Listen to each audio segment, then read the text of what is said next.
So this is where we live, the Innocence Project, just behind the Gold Coast strip there, on the Gold Coast. So if you come to Griffith University and come to the Gold Coast campus, that's where we're located, and that's where we run our project from and where we have lived. So we started out as a project 22 years ago through a couple of Gold Coast lawyers who were aware of the Innocence Project at the Cardozo Law School in New York, which is now the Innocence Project.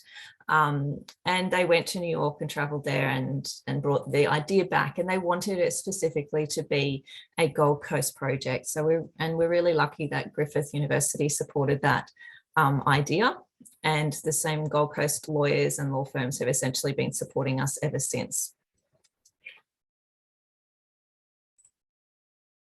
So the Cardozo Law School, or the Innocence Project that we are based on, is the subject of the Innocence Files, which again, another Netflix special that some of you may be aware of. But if you watch that, you'll see a lot of similarities to how that project works to our own. That project is far more sort of around DNA evidence and things like that, which is how we started.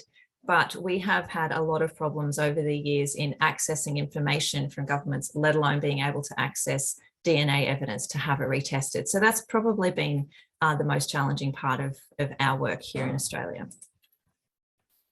The Griffith Project is the only Australian member. There are a few projects like ours in Australia, but we are the only one who are also part of the International Innocence Network.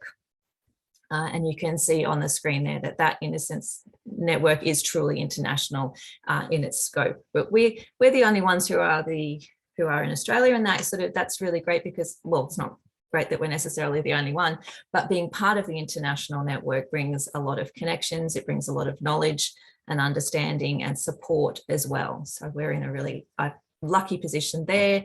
I'll be traveling to Phoenix, wishing it was Canada, in a few weeks' time to attend the International Network Conference, which will be really great to connect with. And I'm going to meet some of my Canadian colleagues who we've only been talking to each other via Zoom all these years. So